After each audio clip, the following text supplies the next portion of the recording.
Bismillahirrahmanirrahim. Assalamualaikum warahmatullahi wabarakatuh. Alhamdulillahi rabbil alamin wa bihi nasta'in ala umuri dunya waddin.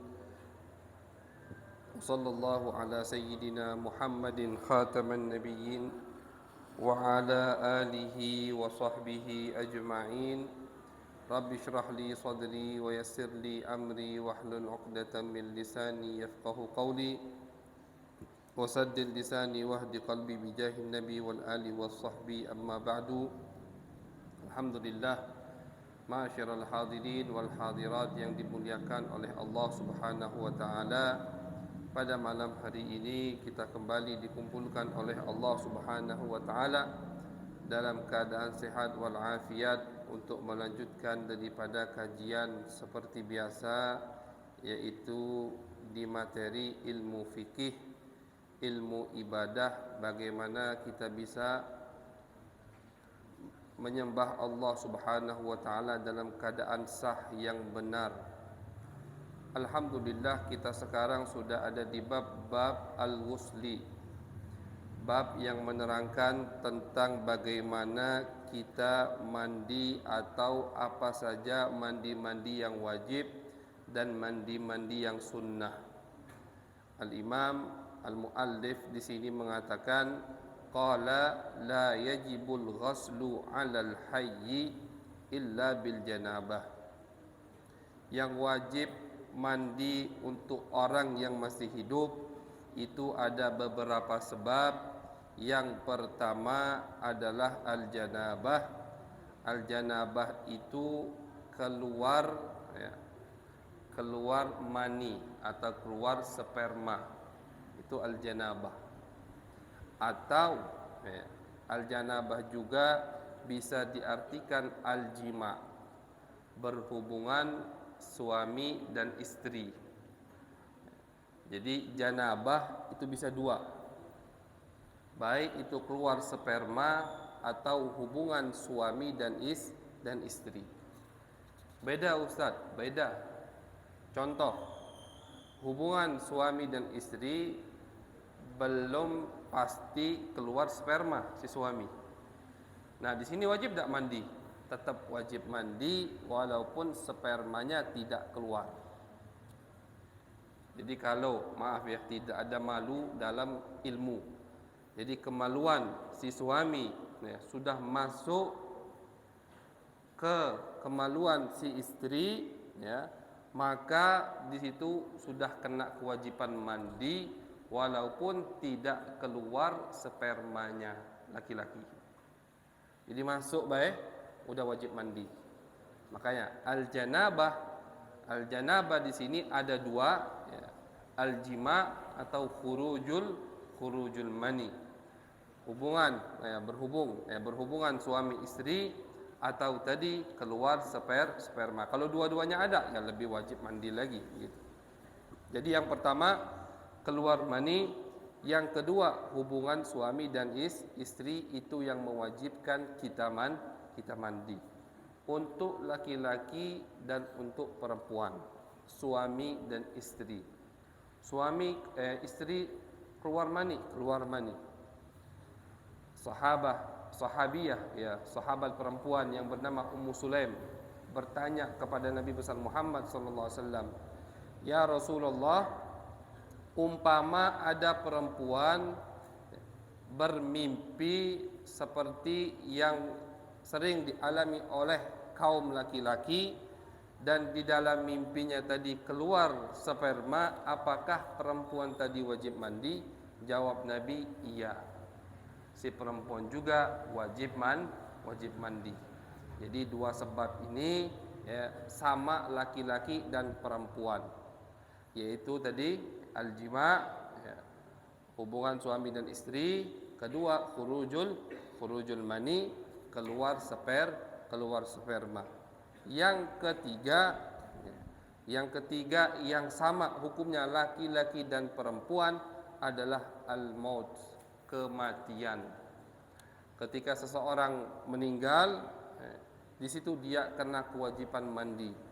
Dia sudah mati, tidak wajib buat dia, tapi wajib bagi keluarganya wajib bagi ahli warisnya. Kalau tidak ada, wajib bagi kaum muslimin sekitarnya untuk memandikan si mayit tadi.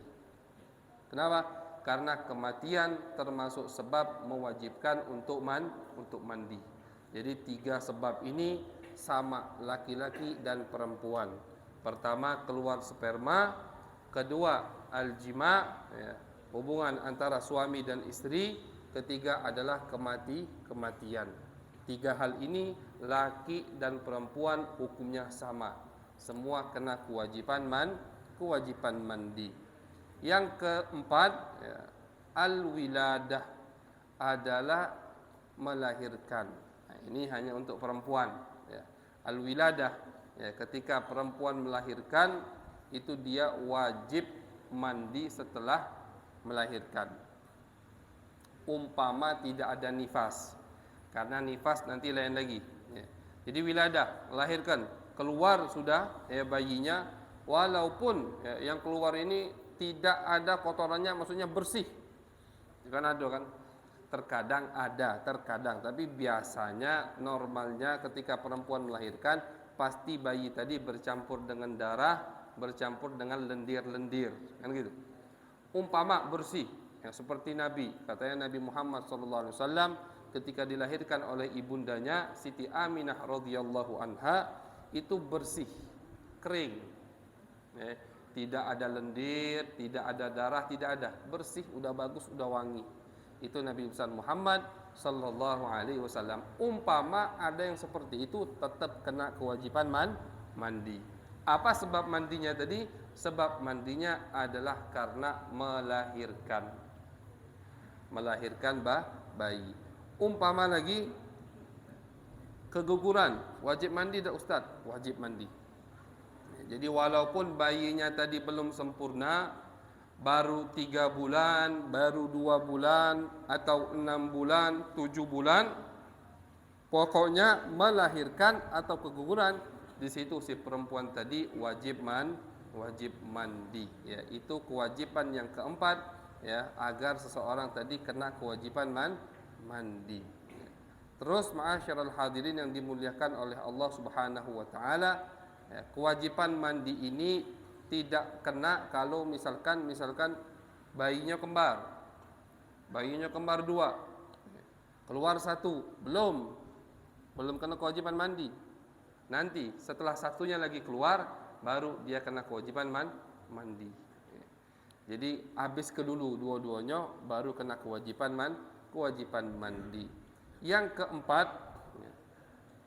Yang keempat adalah yang kelima, ya, kewajiban mandi yang kelima adalah haid.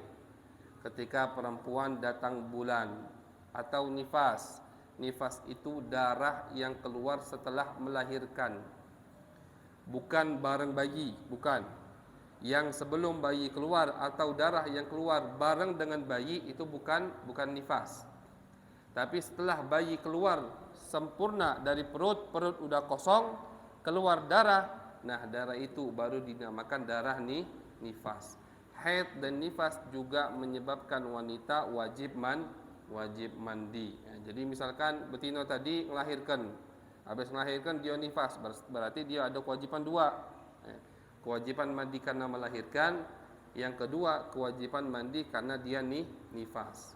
Umpama dia tidak nifas, ada perempuan yang tidak nifas, seperti Siti Fatimah radhiyallahu anha, putri tercinta Nabi besar Muhammad sallallahu alaihi wasallam. Beliau itu tidak nifas. Nifasnya hanya sebentar, majjah. Ya, cuman pas keluar bayi, habis bayi keluar darah sedikit, udah selesai. Makanya dinamakan apa? At-tahirah, dinamakan al-batul. Kenapa? Suci. Tidak pernah nifas. Siti Fatimah radhiyallahu anha tidak pernah haid. Jadi ibadah terus. Salatnya full, puasanya full, baca Qur'annya juga full. Kenapa? Karena beliau adalah putri tercinta Nabi besar Muhammad sallallahu alaihi wasallam. Nah, tapi kalau nifas, beliau nifas hanya sebentar. Lahir bayi, keluar darah nifas. Nah, habis itu terputus darah nifas, maka beliau wajib mandi.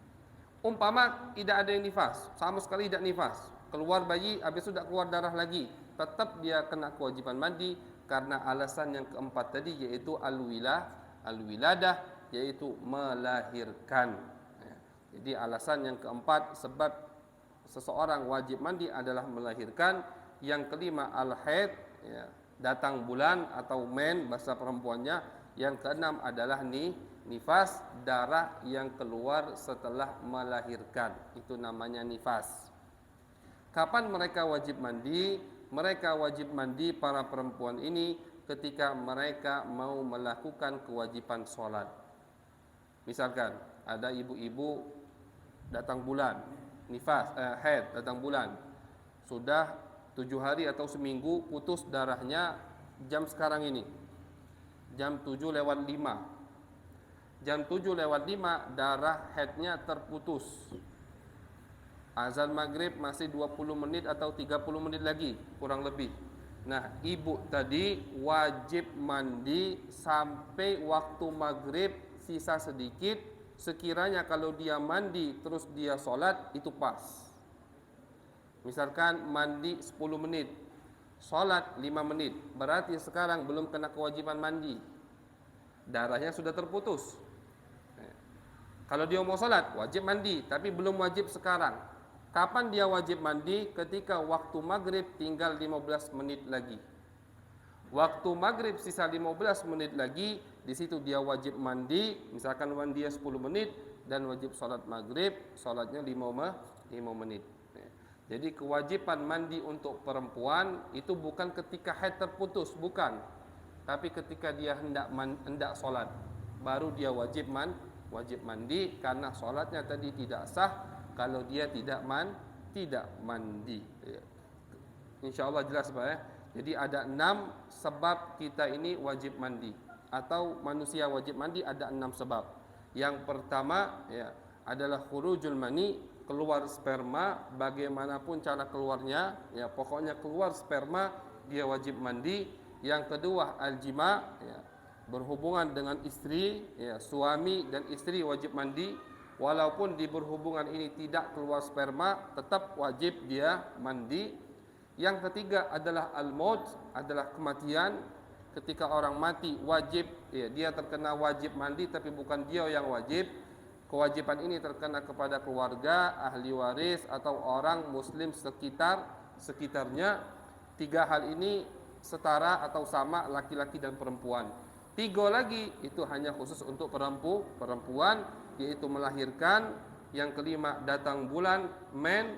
Yang keenam adalah nifas, darah yang keluar setelah melahirkan. Itu 6 sebab yang mewajibkan kita mandi. Tidak ada yang lain. Tak kata yang lain, nak pergi Jumat, sunnah. Di malam bulan suci Ramadan, sunnah. Mau tawaf, sunnah. Selain 6 ini tidak wajib mandi. Hanya 6 ini yang menyebabkan kita wajib mandi.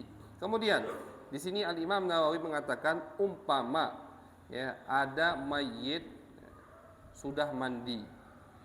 Ketika sudah mandi dihubungi lagi sama istri atau sama suaminya. Maka di sini mandi si mayit tadi tidak batal. Kalau Bapak ingat persis ini seperti masalah wudu. Ada mayit sudah diwudukan, tapi disenggol lagi sama lakinya, wudu lakinya batal, wudu si mayit tidak batal.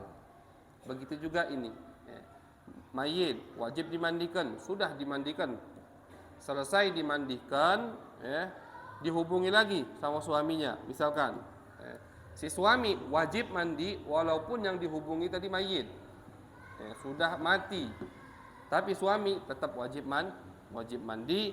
Sedangkan si istri, apakah perlu kita ulangi mandinya? Tidak perlu. Kenapa? Karena dia sudah tidak terkena kewajiban lagi.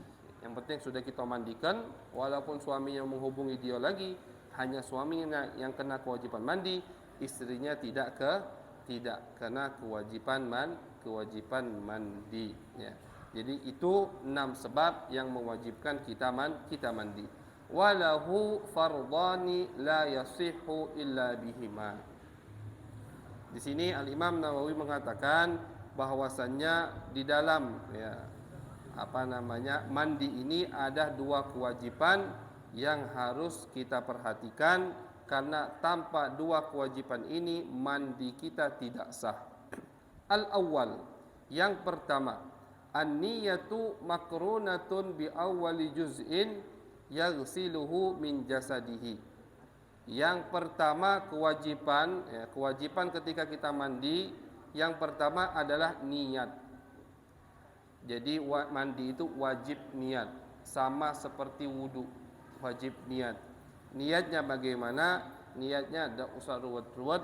Niat nawaitu fardal ghusli, aku niat mandi wajib, cukup. Aku niat mandi wajib. Walaupun ini mandi untuk habis berhubungan, atau keluar sperma, atau habis haid, habis nifas, habis melahirkan, apapun sebabnya, niatnya cukup ini. Nawaitu fardal ghusli, aku niat mandi wajib. Sudah cukup mengangkat hadas kita. Sebabnya banyak Ustaz, ada haid, ada nifas, ada melahirkan. 3 sebab. Harus disebut semua tidak? Tidak harus. Cukup satu saja yang sebut. Niat mandi wajib itu mengangkat semua sebab-sebab yang ada tadi. Walaupun sebabnya lebih dari satu, tidak harus disebutkan. Malah sangat tidak dianjurkan menyebutkan sebab itu. Aku niat mandi wajib karena sebab habis nifas. Aku niat mandi wajib karena sebab habis keluar sperma. Itu tidak dianjurkan. Yang disunnahkan hanya tadi nawaitu fardal ghusli. Aku niat mandi wajib. Itu sudah diangkat oleh Allah Subhanahu wa taala. Kapan dia niat ini? Dia niat ini ketika membasuh bagian tubuh pertama kali. Jadi ketika basuh bagian tubuh, baik di kepala atau di badan atau kaki, dimanapun bagian tubuh yang pertama kali kena air, disitulah dia diharuskan niat. Sudah basuh badan, belum niat, ya sudah basuhan yang kedua niatkan. Jadi basuh niatnya itu, niat itu kapan basuhnya? Ketika membasuh bagian tubuh yang pertama kali. Sunnahnya, kalau sunnahnya nanti insyaallah kita bahas ketika mandi itu yang mana bagian tubuh yang harus dibasuh pertama kali. Yang di situ kita barengin niat. Insyaallah kita bahas kaget. Jadi wajib niatnya kapan? Niatnya ketika membasuh bagian tubuh. Seperti wudu. Ketika kita wudu mau membasuh bagian muka pertama kali, di situ kita wajib niat. Walaupun basuh dari sini atau dari hidung, dari tengah atau dari bawah. Yang penting ketika basuh pertama kali, disitulah tempat kita niat. Kemudian wathani ta'mimu jasadihi zahiran faqat. Kewajiban yang kedua adalah menyempurnakan basuhan atau dikenakan semua badannya dengan air yang dia siram tadi. Badan semua harus kena. Di sini Imam Nawawi mengatakan hatal azfar, kuku yang di bawah kuku ini itu wajib kena. Makanya bapak kalau kita tak bisa miara kuku panjang, ahsan kuku tak usah dipanjang ke. Kenapa tak usah dipanjang ke? Karena kalau kuku panjang biasanya nyimpen kotoran. Kotoran ini kalau banyak tebal, biasanya tidak kena air nanti dalamnya ini. Kalau tidak kena air, wudu tidak sah, mandinya juga tidak sah. Jadi kalau kita tidak bisa miara kuku panjang, dan itu memang bukan sunnah Nabi. Sunnah Nabi itu kukunya tidak pernah panjang. Itu sunnah Nabi besar Muhammad sallallahu alaihi wasallam. Taqlimul adhafir. Kukunya itu pendek terus Nabi, bersih, rapi kelihatannya kalau kuku pendek. Masalahnya tadi, kalau kita panjangkan tapi kotor, akhirnya numpuk kotoran di dalam, banyu tidak masuk, wudunya tidak sah, mandinya juga tidak sah. Jadi kata Imam Nawawi, hatta kuku yang panjang bagian dalamnya itu tetap wajib kena air. Oke, hati-hati. Terus Simakhil udhun. Sini. Lepitan telinga. Nah, itu wajib kena juga. Lepitan telinga sini, Pak. Ini kan lepitan. Itu wajib kena dalam sini. Sini wajib kena. Pokoknya sesuatu yang tampak dari badan itu wajib kena. Yang tampak dari badan. Sini, hati-hati. Ini banyak orang lupa juga di dalam wudu. Ini tampak dari muka, wajib kena. Jeronya tidak wajib. Wajib masuk banyu ke kuping, tidak wajib. Jangan, bahaya malahan. Tidak wajib. Hanya bagian yang tampak dari tubuh kita itu semua wajib kena air. Kemudian yang wajib kena air juga seluruh bulu yang ada di tubuh kita. Kalau wuduk kemarin, kalau Bapak ingat juga ada yang dikecualikan, jenggot yang tebal, kulitnya tidak harus kena, hanya sunnah. Tapi ketika mandi wajib tidak ada pengecualian. Semua bulu, semua rambut itu harus kena oleh air. Jadi dalam sini harus kena kalau. Yang rambut panjang, hati-hati juga. Yang rambut panjang ketika mandi wajib harus diperhatikan. Harus semua rambutnya kena. Yang jenggotnya tebal juga begitu. Harus perhatian kulit di dalam ini kena air. Karena ini dimakfu atau ada kelebihan, kekhususan hukumnya hanya di wudu. Di mandi tidak ada. Paham Pak ya? Jadi kalau rambut atau bulu di bagian tubuh itu wajib kena semua, wajib kena air. Adapun kulit badan itu hanya yang tampak saja. Di sini malah Imam Nawawi menyebutkan masalah yang sedikit detail. Yaitu kata Imam Nawawi, bagian kemaluan belakang, dubur, kemaluan belakang. Ketika, maaf Pak ya, sekali lagi tidak ada malu dalam menuntut ilmu. Ketika kita jongkok nak buang air BAB, itu kan duburnya lebih kebuka. Lebih kebuka. Yang kebuka ketika kita jongkok itu wajib dibasuh. Yang kebuka ketika kita jongkok itu wajib dibasuh. Begitu juga perempuan.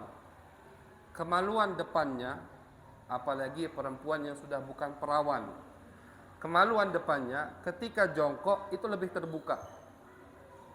Itu bagian zohir, bagian badan yang tampak dan harus dibasuh ketika mandi wajib.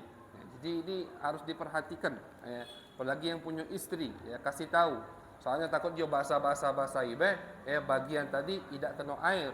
Kalau tak sah mandinya, wuduknya tak sah, salatnya tak sah. Wassalam. Na'udzubillah min dzalik. Jadi dua kewajiban di dalam mandi. Hanya dua. Pertama niat, kedua air tadi menyeluruh ke seluruh tubuh dan seluruh rambut yang ada di tubuh, baik rambut tadi tipis atau tebal. Adapun bagaimana mandi yang dilakukan oleh Nabi besar Muhammad SAW, yaitu adalah yang pertama membasuh kepala. Ini yang sunnah. Kalau yang wajib baik nak basuh dari mana sah, mulai dari mana saja boleh. Tapi kalau yang sunnah itu dibasuh dari kepala. Jadi pertama kali masuk kamar mandi. Ini kita praktekkan mandi wajib yang sunnah Nabi. Sebelum basuh bagian tubuh manapun, cuci dulu kemaluan kita, siram dulu kemaluan kita, baik habis keluar sperma atau habis berhubungan sama istri. Siram dulu kemaluan, bersihkan dan niatkan. Langsung diniatkan. Niatkan apa? Ya Allah, aku niat mandi ini dalam hati untuk mengangkat hadas besar yang ada di kemaluan ini. Pertama, sudah kemaluan tadi sudah dibasuh, selesai, jangan disenggol lagi. Udah. Habis itu wudu. Habis kemaluan tadi dibasuh, wudu. Walaupun dia ini sebelumnya wudunya tidak batal. Misalkan orang yang tidur duduk, kemudian keluar sperma, itu dia wajib mandi tapi wudhunya tidak batal. Ya kan? Kenapa? Karena dia tidurnya lagi keadaan duduk. Duduk. Tidur, punya wudhu. Wudhunya tidak batal. Tapi di tidurnya mimpi misalkan. Tidurnya mimpi keluar sperma di masjid pula. Harus metu langsung kan. Jadi itu, keluar sperma. Dia kena kewajiban mandi walaupun wudhunya tidak batal. Basuh kemaluan, selesai basuh kemaluan tadi, dia wudhu. Tapi wudhunya beda niatnya sama wudhu biasa. Wudhunya niatnya sama cak mandi untuk mengangkat hadas besar. Wudhu seperti biasa. Selesai wudhunya sudah, baru mulai basuh kepala. Ini sunnah Nabi yang dilakukan sama Nabi. Setiap Nabi mandi wajib seperti ini yang dilakukan oleh Nabi besar Muhammad sallallahu alaihi wasallam. Selesai wudhu, Nabi ambil air lagi, dibasuh kepala 3 kali, kepala saja. Di situ niat mandi wajib. Basuh 3 kali selesai, baru basuh bagian tubuh yang kanan tapi bagian depan. 3 kali selesai. Ini kalau nak ikuti sunnah. Selesai 3 kali, yang belakang 3 kali. Selesai yang belakang 3 kali, yang kiri 3 kali, belakang kiri 3 kali. Itu praktek mandi wajib Nabi besar Muhammad sallallahu alaihi wasallam. Jelas insyaallah Pak. Basuh kemaluan, habis itu wudhu sempurna. Selesai wudhu sempurna, basuh kepala 3 kali, pas badan bagian kanan depan 3 kali, belakang kanan 3 kali, kiri depan 3 kali, kiri belakang 3 kali. Beda sama mandi ke mayit. Kalau mandi ke mayit setelah basuh kepala, bagian depan kanan kiri itu yang pertama kali dibasuh. Langsung jadi. Kanan 3 kali, kiri 3 kali, baru belakang kanan 3 kali, belakang kiri 3 kali. Kalau mandi wajib tidak. Sunnahnya bukan seperti itu. Depan kanan 3 kali, belakang kanan. Habis itu baru depan kiri 3 kali, baru belakang kiri. Ya, insyaallah jelas ya. Itu praktek atau yang dilakukan terus oleh Nabi besar Muhammad sallallahu alaihi wasallam ketika beliau mandi wajib.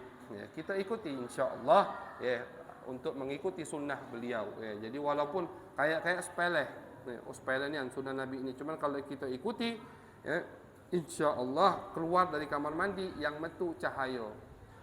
Ya kan, seperti yang dikatakan oleh Hubabah kepada ponakannya, kalau kau di dalam kamar mandi melakukan sunnah Nabi ketika istinja, cebok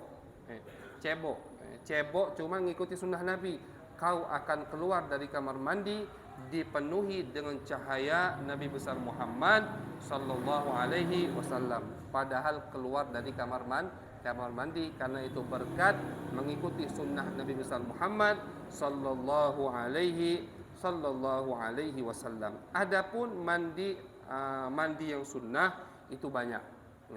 Termasuk mandi mau hadir Jumat, itu sunnah. Sunnah nian sangat disunnahkan.